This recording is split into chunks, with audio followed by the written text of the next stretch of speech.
Welcome to Angian's Leading Litigator video series. Today it is our pleasure to have Paul Carlsgott joining us from Baker Hostetler. He is the leader of their National Class Action Defense practice. Thanks for joining us, Paul. Thanks for having me, Steve. So, Paul, you and I have had the opportunity on several occasions to discuss settlements in general, and that's sort of where I was hoping our conversation would lead today. One of the things in particular that we've discussed is sort of the increased scrutiny that courts are giving settlements, especially around sort of claims-made settlements and non-cash settlements. But I really want to talk about claims-made settlements because you had said something to me prior about how they're really an excellent candidate for the type of litigation that you're known for, which is class action data breach defense. So I was hoping you could sort of share with our viewers your view on that and let us know what you think. Yeah, so what I found over time is that claims-made settlements are a good way to settle certain types of class actions. They're not the best structure for all kinds of settlements, but they work particularly well in situations where there are a variety of different types of injuries or damages that individuals might be claiming, but you don't know in advance what those injuries are. And that is particularly the case in data breach class action settlements. Even more true in certain types of data breach cases, particularly those involving payment cards. There's a laundry list of different types of injuries that you can think of being possible as a result of someone having their credit card misused. Sure. And they include things like I was overdrawn on my account for some period of time and I had to pay interest, or I had to mail in using postage a payment that I would normally make using my credit card. Very small damages items, but arguably things that an individual might want to recover as part of a lawsuit. And so by making a claims-made structure, you can make available the ability to claim in those things without knowing exactly what any individual might be claiming. And it's in that context where you have sort of an unknown within a class of people who really self-identifies as even being damaged. Right.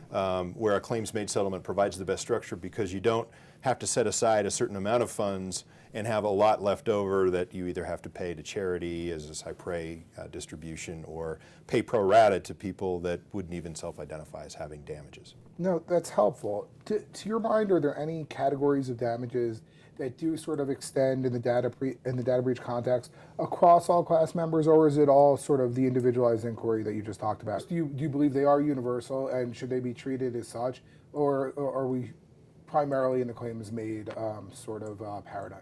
Well, it's interesting. Even those cases that have settled with a common fund structure, almost all of them, to my knowledge, have involved some sort of a claims process where people are making claims for actual out-of-pocket losses. Right. Many also provide for things like credit monitoring, which could be a one-size-fits-all remedy in a data breach class action.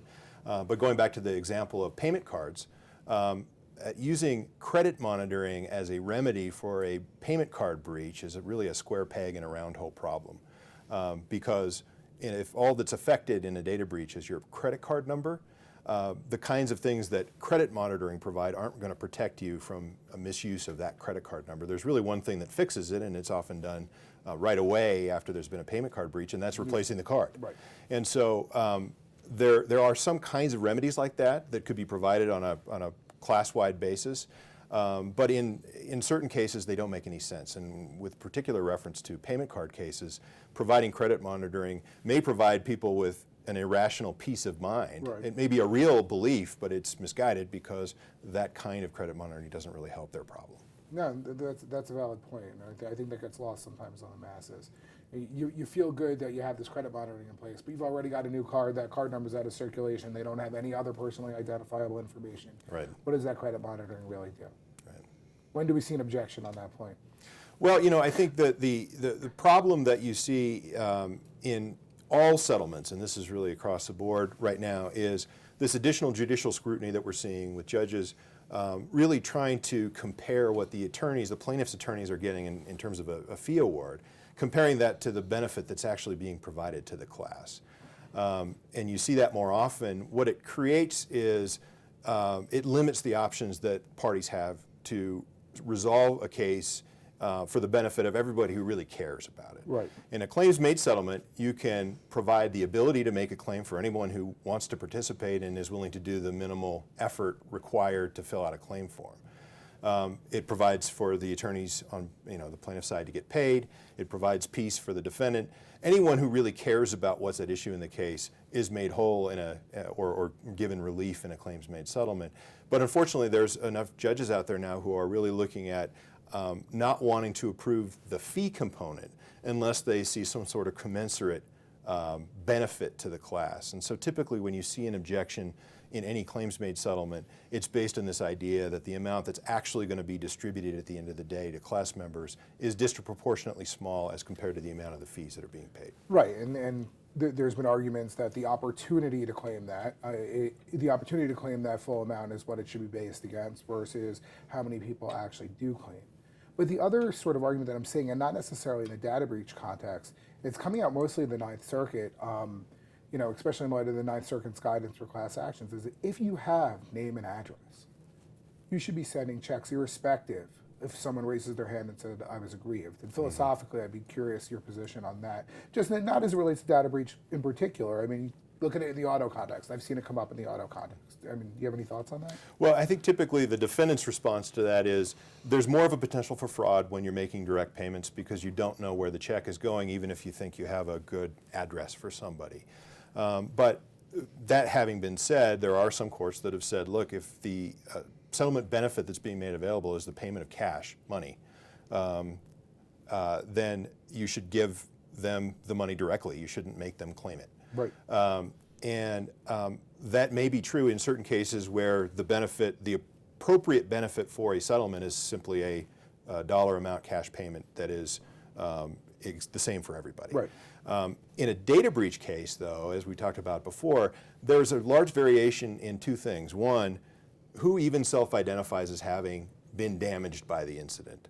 And two, if they do self-identify, what is that amount? And so in that context, it's very difficult unless you're just going to agree as a defendant, and you can, it's a settlement, agree to pay everybody the same, then you have to have some sort of a process where a claim can be made. Because, and it also addresses another problem that can come up, and that is the AmChem versus Windsor problem, where if you are making, say, $100 available to everybody, but there are people in the class that may actually claim damages of $10,000, then the kind of settlement where you have to pay everybody the same amount isn't really fair. Right. And so courts may have sort of the opposite problem in that setting. And so there's always going to be a role in class action settlements generally for claims processes. There are certain cases where it may be appropriate to make direct payments, but in many cases there still is a need for people that individually have to make a claim. No, I agree, but I think there is a good deal of discretion across the spectrum as to when it's appropriate and when it isn't. Going back to the AmChem problem, isn't that the reason that Rule 23 provides for opt-outs, though, or at least isn't that an argument? What you see in practice is there are certain types of cases where the variation in the existence of injury and damages is there, but it's not so great that the court isn't willing to overlook it for the sake of allowing the parties to resolve the dispute. There are other cases, and asbestos or tobacco-related injuries are probably the best example. AmChem involved asbestos, where the courts have said no. The existence of and degree of injury is too great to allow the class action mechanism to be used as the way of resolving it. Right. So you talk about variation, and it brings to my mind two things. It brings to my mind, one, that we're seeing an increased sort of legislative fix to some data breach stuff. California has new laws on the counter, or on the books, I should say. And then at the same time, you have the Ninth Circuit Hyundai-Kia case. And to your mind, how do those intersect, and is it going to be a problem for data breach settlements in the future? It's interesting. A problem for data breach settlements and any kind of settlement right now is presented by the Hyundai decision. It remains to be seen how the courts are ultimately going to be applying it. On its face, Hyundai really just requires the district court to consider the potential of varying legal principles applying to different class members in different states. It doesn't necessarily say that you can't have a nationwide settlement. It requires a little more scrutiny over that.